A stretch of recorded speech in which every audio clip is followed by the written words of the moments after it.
Halo, kali ini kita akan membahas masa perjuangan bangsa Indonesia. Perjuangan bangsa Indonesia era kolonial Portugis dan Spanyol. Bangsa Portugis merupakan bangsa Eropa pertama yang datang ke Indonesia. Masuknya bangsa Portugis ke Indonesia awalnya hanya untuk berdagang dan disambut ramah oleh penduduk. Namun lama-lama Portugis ingin menguasai Indonesia dengan memonopoli rempah-rempah. Karena Indonesia merupakan negara yang kaya akan rempah-rempah dan menjadi incaran bangsa asing. Nah, pada tahun 1509, Portugis tiba di Malaka. Setelah Raja Portugis mengutus Diogo Lopes de Sequeira untuk menemukan Malaka. Pada bulan April 1511, Alfonso melakukan pelayaran dari Portugis menuju Malaka dengan membawa pasukan sekitar 1.200 orang dan 17 atau 18 kapal.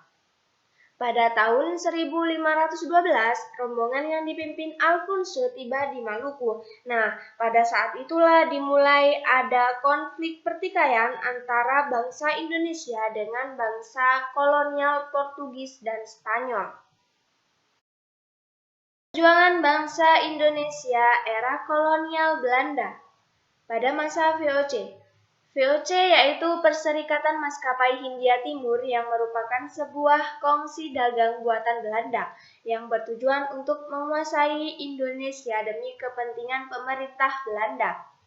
VOC terbentuk pada tanggal 20 Maret 1602 dan dibubarkan pada tanggal 31 Desember 1799. Produk yang diambil yaitu berupa rempah-rempah, sutra, keramik, logam, hewan ternak, teh, padi, tebu, anggur, kopi, sehingga berdampak bangkrut dan seluruh kepemilikan di Nusantara dinasionalisasi.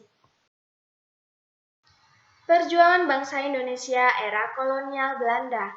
Nah, pada waktu pemerintahan Herman William Dendels, rakyat dipaksa untuk melakukan kerja rodi untuk membangun jalan Anyer sampai Panarukan, penjualan tanah kepada pihak swasta, mengadakan Veengerstelsel yaitu kewajiban bagi rakyat Priangan dan sekitarnya untuk menanam tanaman ekspor kopi, mengadakan monopoli perdagangan beras, dan mengadakan peminjaman paksa kepada orang-orang yang dianggap mampu. Bagi yang menolak akan dikenakan hukuman. Nah, pada masa pemerintahan Van den Bosch, tanam paksa atau sistem kultivasi, sistem budidaya, atau kultur stelsel merupakan peraturan yang dikeluarkan oleh Gubernur Jenderal Johannes Van den Bosch pada tahun 1830 yang mewajibkan setiap desa menyisihkan sebagian tanahnya 20% untuk ditanami komoditi ekspor, khususnya kopi, tebu, dan tarum nila. Sistem tanam paksa ini lebih keras daripada saat monopoli VOC, sebab ada target yang harus terpenuhi oleh pihak Belanda, yaitu dengan tujuan membayar hutang Belanda, sebab kas pemerintah Belanda ablas setelah Perang Jawa tahun 1830.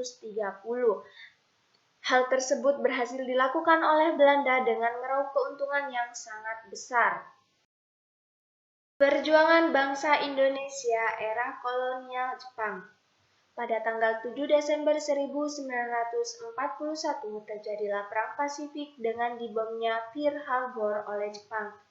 Pada tanggal 8 Maret 1942, Jepang masuk ke Indonesia menghalau penjajah Belanda serta terjadi peristiwa penyerahan Indonesia dari Belanda kepada Jepang di Kalijati, Jawa Tengah. Jepang sempat mempropaganda kehadirannya di Indonesia untuk membebaskan Indonesia dari cengkraman Belanda.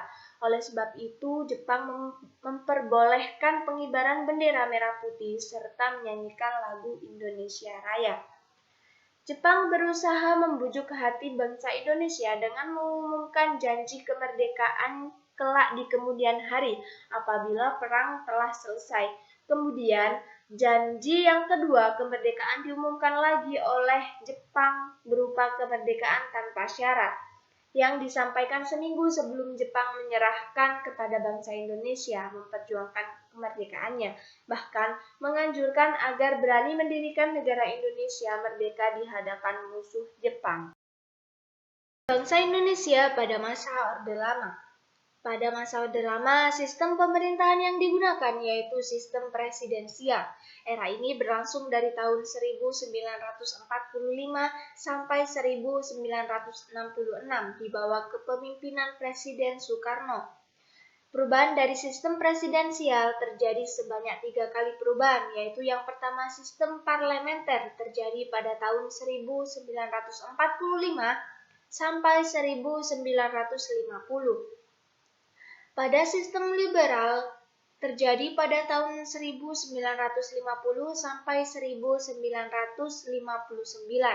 Perubahan pada sistem demokrasi terpimpin terjadi pada tahun 1959 sampai 1968. Bangsa Indonesia pada masa Orde Baru.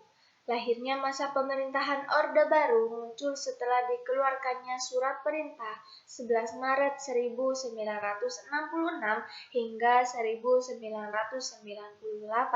Soeharto diangkat sebagai presiden menggantikan Soekarno. Pada masa Orde Baru, pemerintahannya adalah presidensial dengan bentuk pemerintahannya republik.